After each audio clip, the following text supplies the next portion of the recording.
జగన్ చేసిన తప్పిదాలను చక్కదిద్దే పనిలో చంద్రబాబు సర్కారు ఉంది అని టీడీపీ రాష్ట్ర కార్యదర్శి గంటా నూకరాజు అన్నారు. జగన్ చేసిన తప్పిదాలను చక్కదిద్దే పనిలో చంద్రబాబు సర్కార్. టీడీపీ రాష్ట్ర కార్యదర్శి గంటా నూకరాజు.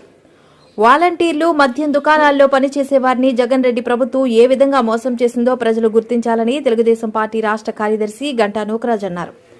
భీమిలి తెలుగుదేశం పార్టీ కార్యాలయంలో గంటా నూకరాజు మీడియాతో మాట్లాడారు. వాలంటీర్లను జగన్ రెడ్డి ఏ విధంగా మోసం చేశారో తెలిస్తే ఆశ్చర్యపోవలసిందేనని అన్నారు. వాలంటీర్ వ్యవస్థకు చట్టబద్దత లేదని, వారు ప్రభుత్వ ఉద్యోగులు కాదని జగన్ రెడ్డి చెప్పిన మాటను మర్చిపోకూడదని అన్నారు. వారికి జీతాలు ప్రభుత్వం ఇవ్వడం లేదని, కాంట్రాక్ట్ పద్ధతిన థర్డ్ పార్టీ సంస్థ జీతాలు ఇస్తుందని అన్నారు. గత ప్రభుత్వం వాలంటీర్ వ్యవస్థను రెన్యువల్ చేయలేదని, దీని ప్రకారం జగన్ ప్రభుత్వమే వీరిని తొలగించిందని ఈ విషయం గమనించాలని అన్నారు. వీళ్ళందరినీ కూడా తీసుకొని ఒక పేపర్ ప్లేట్ మనం తీసి పడేసినట్టు ఈ వాలంటీర్లు కానీ, ఎవరైతే బ్రాండ్ షాపుల వర్కర్స్ కానీ, ఎవరైతే డోర్ డెలివరీ చేసినట్టు వ్యాన్ డ్రైవర్ కానీ, ఆ సహాయకులు కానీ, వీరందరినీ కూడా మోసం చేసి ఈరోజు ఈ కూటమి ప్రభుత్వం తెలియాలనే కుయుక్తులు పలుకుతున్నటువంటి మరి మీ నాయకులు కానీ, మీ నాయకుడిని కానీ ఒకసారి ప్రశ్నించాను. ఒకసారి ఈరోజు జరుగుతున్న పరిణామం ఏంటి, మీరు చేస్తున్న నిర్వాహకం ఏంటనేది ఒకసారి ఆలోచించుకుంటే మీరు ఎవరో నిర్ణయం ఏ విధంగా మోసం చేశారు అనేది బయటపడుతుంది. అప్పుడే ఇంకా ప్రభుత్వం వచ్చి 4 నెలలు అవ్వలేదు. 4 నెలలు కూడా ఏమి చేయలేదు అనేది ప్రజల్లోకి చెప్పడం సోషల్ మీడియా ద్వారాగా చేయడం జరుగుతుంది. అయ్యా, మీరు వచ్చిన తర్వాత అమ్మఒడి ఎన్ని నెలలకు ఇచ్చారని అడుగుతున్నారు.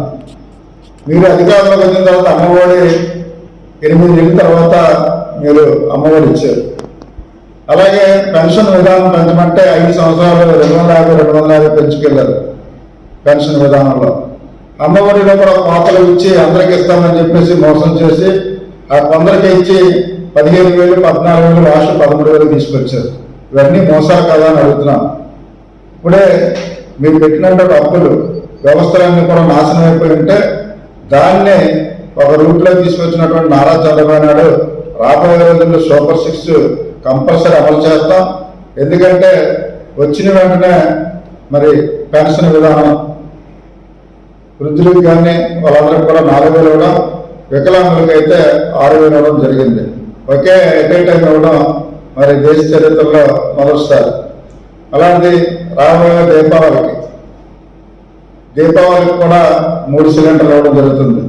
మరి బస్సు ప్రయాణం కూడా ఇవ్వడం జరుగుతుంది. డిఎస్సి కూడా ప్రకటించడం జరిగింది. పోలీసు జాబులు కూడా రాబోయే రోజుల్లో తీయటానికి ప్రభుత్వం సిద్ధంగా ఉంది.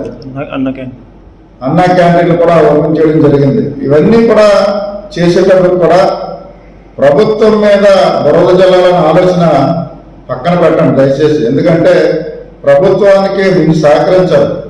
ప్రభుత్వం తప్పులు చేస్తే చూడాలి తప్ప 6 నెలలను 4 నెలలను అద్భుతం జరిగిందంటే ఎక్కడ కూడా జరగదు. ఎందుకంటే మీరు చేసిన అప్పులు సుమారుగా 10 లక్షల పైన అప్పులు చేసి ఈరోజు నడ్డి విడిసి రాష్ట్రాన్ని కుదేలు చేసినటువంటి మీరు, మీ నాయకత్వం కూడా మాట్లాడడం ఒక సిగ్గుచేటుగా ఉంది. వైఎస్ఆర్సీపీ నాయకులు ఒకసారి ఆలోచించుకోండి. ఎవరేం చేశాం, ఎందుకు చేశాం, మనకి 11 స్థానాలు ఎందుకు ఇచ్చారు, ఈరోజు పంగనామాలు ఎందుకు పెట్టారనేది ఒకసారి ఆలోచించుకోమని మరి వైఎస్ఆర్సీపీ నాయకులు కానీ, జగన్మోహన్ రెడ్డి గారి కోరుతున్నాం. రాబోయే రోజుల్లో అవాకులు చవాకులు పేరితే తెలుగుదేశం పార్టీ నాయకులు కానీ, కూటమి నాయకులు కానీ ఎవరు కూడా ఊరుకోరు. ఎందుకంటే ఈరోజు 2 కళ్ళలాంటి సిద్ధాంతంతో ఒక సైడ్ సంక్షేమం, ఒక సైడ్ అభివృద్ధి, ఏదొచ్చినా సరే నేనున్నాననే విధంగా ఈరోజు కూటమి ప్రభుత్వం పనిచేస్తుంటే ప్రభుత్వాన్ని విమర్శించే హక్కు మీకు ఉందా అనేది అడుగుతూ తెలుగుదేశం పార్టీ తరఫున ఇంకా అవాక్యవ పేరితే రాబోయే రోజుల్లో తీవ్రంగా పరిగణించవలసి వస్తుంది అనేది మిమ్మల్ని హెచ్చరిస్తున్నాం. Thank you.